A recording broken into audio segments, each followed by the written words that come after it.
Hello, I'm Kyra Freeman. I am a third-year biology pre-med student hailing from Miami, Florida, by way of Coconut Creek, Florida.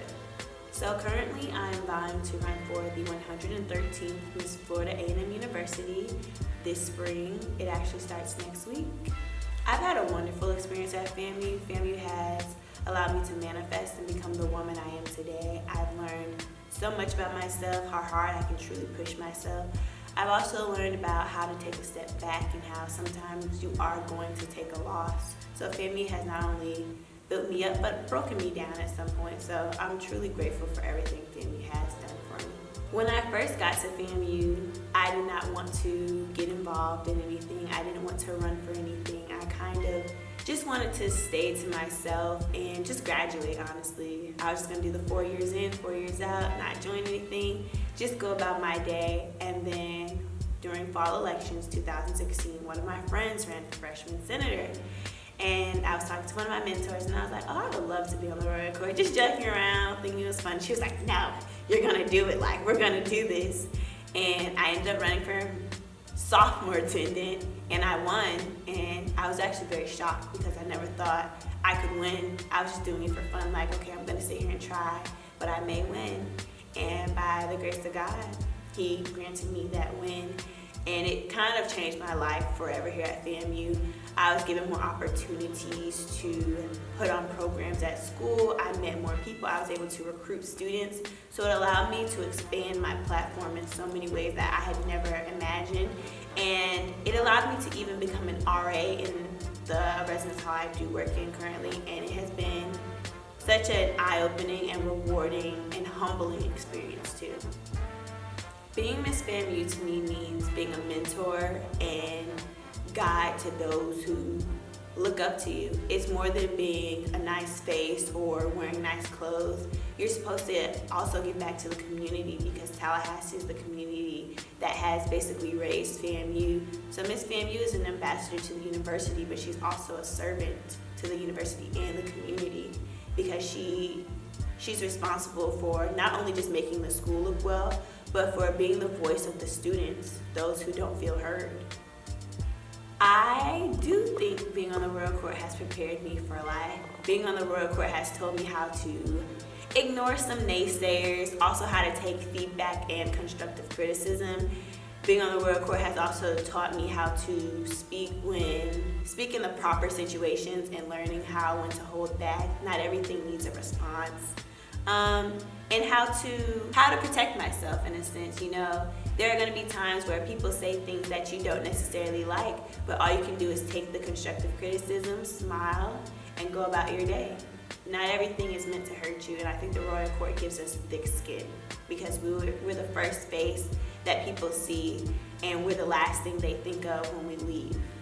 I think I would bring authenticity. I think sometimes people think that Miss FAMU is just this facade, this face that needs to be perfect all the time, and I'll be the first to say I'm not perfect. There have been times where I haven't gotten the best grades I've wanted, but I've worked hard, and that's what Miss FAMU is about. Working hard, bouncing back, being resilient, because there are going to be times where I may fail, but I have to know how to get back up, and she's not perfect, and she needs to show students that too, and that's what we need at this university. We don't need an angel, we need someone who has guidance and who will do whatever they can to make the university prosper.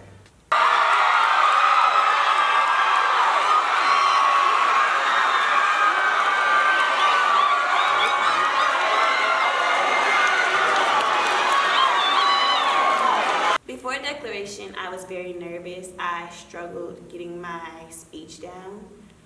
During declaration, I was very nervous. The energy in the room changed at a point. When I was giving my speech, I was actually very scared. 2 years ago, I came to you, wanted to work and serve as your sophomore attendant, and I did. Give me a minute, and I'll be right back. So this is part 2. With my head up, eyes clear, heart full, and hands ready to serve. I was terrified. I was kind of rushing to kind of get out of the spotlight. It was a little nerve-wracking. After, I actually cried. I cried and I was praying because I was painted to be this person that I know I'm not. And it was just a character that it happens. People are gonna paint you to who they want you to be. But I cried after, and it's kind of been taking a toll on me this week. I can tell I'm very tired, but I'm pushing through. That's all I can do. Before declaration, I was being bullied on the internet by the FAMU shade room, and out of all the candidates they chose to talk about, they repeatedly talk about me.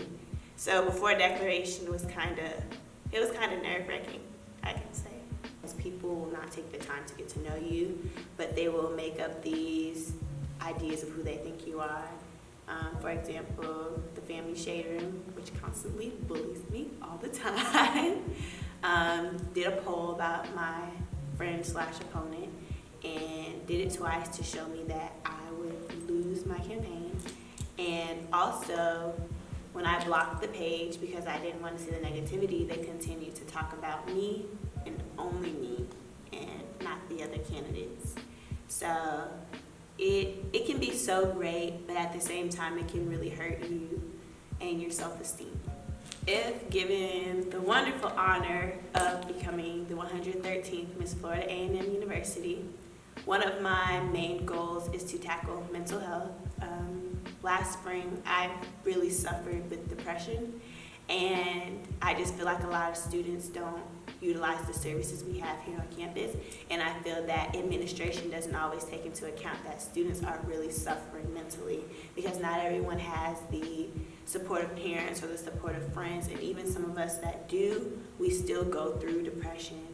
Another one of my platform points is to actually have a Life After FAMU seminar with the graduate feeder program, because a lot of us don't know what to do after FAMU. We're told, go to school, get a job, get a degree, but it's like, how do I do that? I don't know the next step. Should I go to grad school? Because an undergraduate degree is not a lot at this point anymore. We're not our parents. So having someone come talk to us about our mental health and what we can do to save it, especially in the Black community, especially as a Black woman, and also what to do after I leave FAMU, because there's life after FAMU.